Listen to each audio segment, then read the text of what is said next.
اور میں ایک ایج بتا رہا ہوں، اس ایج کے اندر اگر ہمارے مجمع کے کوئی شخص موجود ہے تو سمجھ جائے کہ اس کا اتنا قصور نہیں ہے۔ 10 سال سے لے کر 40 سال تک انسان ہوتا ہے تو والدین کی قدر و منزلت نہیں سمجھ پاتا۔ 10 سال سے 40 سال کے درمیان انسان یہی سمجھتا رہتا ہے کہ انہوں نے کیا کیا ہے، وہی کیا ہے جو سارے والدین کرتے ہیں۔ کون سا کوئی نیا کام کر دیا، کون سی کوئی زیادہ خدمت کر دی؟ سبھی کھلاتے انہوں نے بھی کھلا دیا، سبھی نے پرورش کی انہوں نے پرورش کر دی، سبھی نے وقت دیا انہوں نے بھی وقت دیا ہے، کوئی خاص کام نہیں کیا ہے۔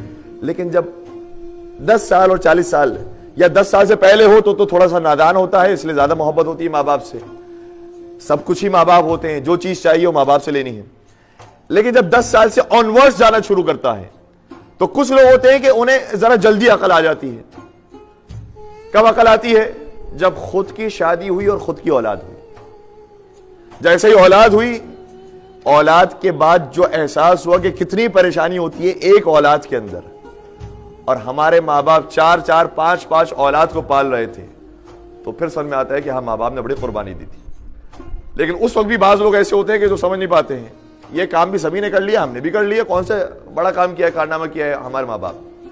تو یہ اولاد پہ بڑھنا شروع ہوتی ہے، تعداد بھی بڑھتی ہے، ان کی ایج بھی بڑھنا شروع ہوتی ہے، پھر ایج اس ایج میں چلے جاتی ہے کہ جب خود اپنی اولاد کی شادی کا وقت آتا ہے، اور جب خود اولاد کو رخصت کرتے ہیں، سارا خرچہ پہلے دن سے لے کر 20 سال کی عمر تک جو سارا خرچہ برداشت کر کے اولاد کو اپنے سے دور کرتے ہیں، پھر سمجھ میں آتا ہے کہ اولاد کس چیز کو کہا جاتا ہے، کتنا مشکل ہوتا ہے اولاد کو پالنا اور اس کے بعد اولاد کو اپنے سے دور ہوتا ہوا دیکھنا۔